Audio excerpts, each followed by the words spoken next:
Hello! అందరికీ ఎలా ఉన్నారు? బాగున్నారా అండి? Welcome back to my channel Chandana DIYs. So, ఈరోజు నేనొక మంచి రెసిపీతో మీ ముందుకొచ్చాను. అదే బనానా కేక్. చూసారా ఎంత స్పాంజీగా ఉందో అండ్ సూపర్బ్‌గా కరెక్ట్ అయిన కొలతలతో మనం స్టార్ట్ చేసేద్దాం.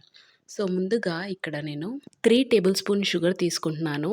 అండ్ 3 టేబుల్ స్పూన్ షుగర్‌ని పౌడర్ చేసుకొని దాంట్లో పించ్ ఆఫ్ సాల్ట్ యాడ్ చేసుకోవాలి.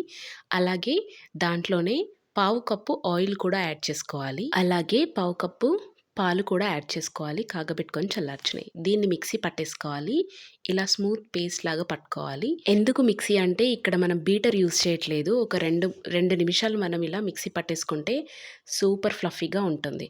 ఇది పక్కన పెట్టేసి దీంట్లోకి స్పెషల్ ఇంగ్రీడియంట్ అయిన బనానా కూడా ఇలా తీసుకొని స్మాష్ చేసుకోవాలి. నేను ఒకే బనానా తీసుకుంటున్నాను. అది కూడా బాగా పండిన బనానా తీసుకోవాలి.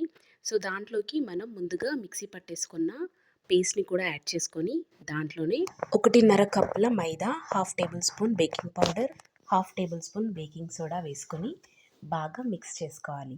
ఇక్కడ నేను స్పూన్‌తోనే మిక్స్ చేస్తున్నాను అండ్ ఒకే సర్కిల్‌లో మిక్స్ చేసుకోవాలనమాట.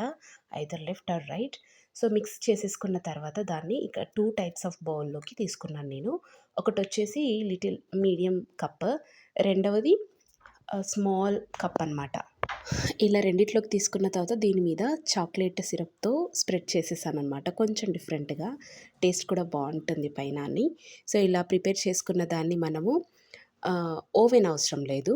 ఇలా నేను ఇడ్లీ కుక్కర్ తీసుకున్నాను. దాన్ని కొంచెం ప్రీహీట్ చేసుకోవాలి. అలాగే దాంట్లో ఇలా ఒక చిన్న స్టాండ్ కూడా పెట్టేసుకుంటే మనం బౌల్స్ పెట్టుకోవడానికి చాలా ఈజీగా ఉంటుంది. ఈ 2 బౌల్స్‌ని ఇలా సెట్ చేసేసుకోవాలి. అండ్ యెస్, ఇప్పుడు క్లోజ్ చేసేసుకోవటమే. అండ్ దెన్ మనము ఒక 40 మినిట్స్ ఆర్ 35-40 మినిట్స్ వెయిట్ చేస్తే ఇలా యమ్మీ కేక్ రెడీ అయిపోతుంది. ఫుల్ స్పాంజీగా ఉంటుంది. అండ్ మనకి ఇక్కడ మేము ఏం యూజ్ చేసామండి, జస్ట్ అన్నీ మన ఇంట్లో దొరికేవే. సో, అందుకని ఎవరైనా ఇప్పుడు చాలా ఈజీగా కేక్స్ ఇంట్లోనే చేసుకోవచ్చు. ఓవెన్ కూడా అవసరం లేకుండా, బీటర్ కూడా అవసరం లేకుండా. చూసారా ఎంత స్పాంజీగా ఉందో? 2 బౌల్స్‌లోంచి నేను కేక్ బయటికి తీశాను. కుక్కర్‌లోంచి మనం బయటికి తీసాక ఒక హాఫ్ ఎన్ అవర్ అయితే ఆరడానికి టైం పడుతుంది. ఆరిపోయాకే కేక్ బాగా వస్తుందనమాట. సో, ఇలా బయటికి తీసుకున్న వాటిని మనం డైరెక్ట్‌గా తినేయొచ్చు. లేదంటే చాక్లెట్ సిరప్ యాడ్ చేసుకొని తినొచ్చు. మా పిల్లలైతే చాక్లెట్ సిరప్ యాడ్ చేసుకొని తింటామని చెప్పారు. చాలా టేస్టీగా ఉందని చెప్పారు. సో, మనకి ఈజీగా ఇంట్లోనే మనం ప్రిపేర్ చేసుకొని తినొచ్చనమాట, బయట కూడా వెళ్ళకుండా. ఈ కాలంలో బయటకు వెళ్ళడానికి కూడా అంత బాలేదు బయట సిట్యుయేషన్స్. సో, అందుకని పిల్లల కోసం గానీ, మన కోసమైనా కూడా ఇంట్లోనే ఇలా ప్రిపేర్ చేసుకోండి. మా పిల్లలైతే చాలా ఎంజాయ్ చేశారు. అండ్ ఇలా చాక్లెట్ సిరప్ మాత్రం మా అబ్బాయే వేసుకుంటున్నాడు.